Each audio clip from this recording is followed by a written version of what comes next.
Beaucoup de gens, quand ils tombent, ils disent: Ah, oui, j'ai pas de mazal. Ah, je suis pas bon.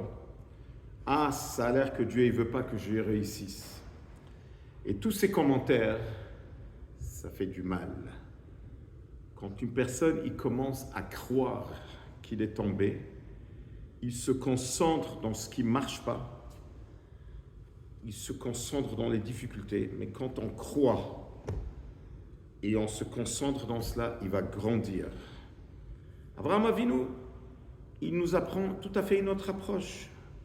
Il ne dit pas « je suis tombé », il répond « je suis en shlichut, je suis en mission ». Même quand tout s'écroule, même quand ça a l'air le contraire, il sait que cette descente, elle fait partie de la montée. Que cette tombée, elle fait partie du voyage. Alors il ne se plaint pas, il ne s'énerve pas sur Dieu. Il ne dit pas « ah, tu m'as dit que tout va être bon, regarde ce qui se passe ». Il demande « quelle est ma mission ? Qu'est-ce que je dois apprendre ? Qu'est-ce que je dois donner ?» Yaakov Avinu, il traverse le fleuve Yabok et il se rappelle qu'il a laissé des choses, il a fait passer tout le monde, et là, dans l'obscurité totale, l'ange, le ministre de Esav, il est en train de se battre avec lui. Cette guerre qu'il avait avec le ministre de Esav, c'est la guerre du peuple juif. C'est la guerre de la nuit, la guerre de l'obscurité, la guerre dans des moments où tu ne vois pas la route. Mais à la fin de la guerre, l'ange il dit à Yaakov, je dois partir, c'est le matin. Yaakov il dit non, il faut que tu me bénisses d'abord. Qu'est-ce que Yaakov a besoin d'une bénédiction de l'ange? Il comprend, si on m'a envoyé ici pour se battre, alors il y a une nouvelle bracha qui doit rentrer dans ma vie. Il y a une nouvelle force que je dois dévoiler. Alors qu'est-ce qu'il lui dit l'ange? À partir de maintenant, on va t'appeler Israël. C'est quoi Israël? Sarita im Elokim v'im anashim atuchal. Tu as fait la guerre et tu as gagné. Les challenges ne sont pas là pour nous faire tomber. Les challenges, c'est pour dévoiler qui on est vraiment. Il y avait une personne qui a passé un moment dur. Sa femme, ses 2 filles ont été prises en otage le 7 octobre. Il a passé un moment terrible de prière, de pleurs. À la fin, Baruch Hashem, ils sont retournés.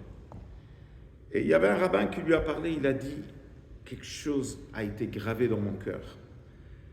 Cette période, avec toute la peine et la peur, a changé ma vie. Elle m'a élevé et j'ai commencé à apprendre qu'est-ce qui est important dans la vie. Aujourd'hui, je retourne à la maison, je vois qu'il y a un balagan à la maison, je suis content. Pendant des années, je m'énervais quand il y avait le balagan à la maison. Maintenant, je veux le balagan.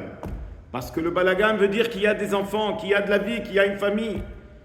Je retourne à la maison, j'entends du bruit, je suis tellement heureux. Parce que pendant des mois, il n'y avait pas de bruit à la maison. J'étais dans un monde, mais là, je suis retourné dans ce monde. Mais je ne vais jamais oublier le monde où j'étais, qui m'a changé à jamais. Et donc, les déceptions nous donnent une nouvelle, un nouveau regard pour la vie. Elle nous donne pour qu'on réalise vraiment qu'est-ce qui est important dans la vie. C'est ça l'histoire de Lech Lecha. Lech Lecha, c'est une longue histoire de déception. Abraham Avinu, il descend en Égypte, il passe des souffrances. On lui prend sa femme. Et le passouk, il dit, Vaya'al Abraham et Mitzrayim. Abraham, il est monté.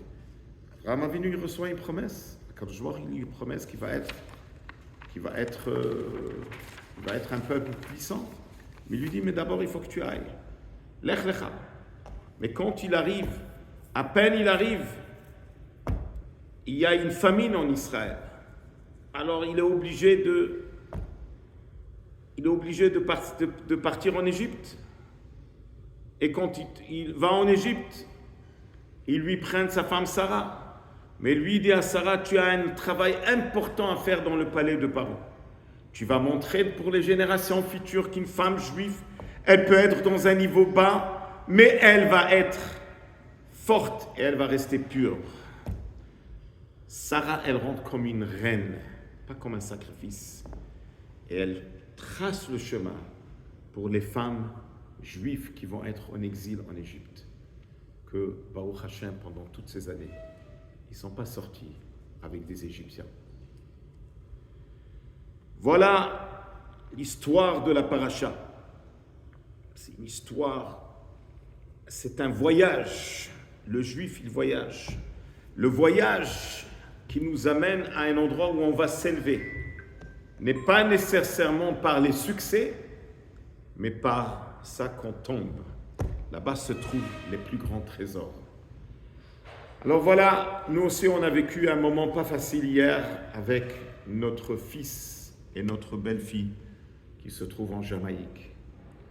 C'était l'ouragan le plus dangereux depuis 174 ans qui était là. Et eux, ils étaient là-bas et les enfants étaient enfermés dans une petite chambre. Et tout d'un coup, il y a des fenêtres qui commencent à tomber et il y a des lots qui commencent à rentrer à la maison. Ils étaient vraiment en danger. Baruch Hashem, ils ont été sauvés, même qu'il y a des dégâts dans le Bet Rabat. Mais c'est clair que ce qu'ils ont vécu, cette descente, c'est juste pour monter plus haut. Comme c'est marqué tellement de fois dans la Chassidoute, cette phrase extraordinaire qui doit nous servir un guide dans la vie.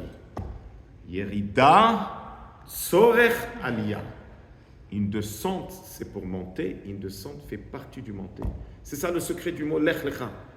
Quand tu es en train de voyager, c'est pour Lecha, pour découvrir soi-même. Tout d'un coup, tu vas découvrir des nouvelles forces. Tu vas réaliser que tu es Israël, que tu peux gagner. Shabbat Shalom.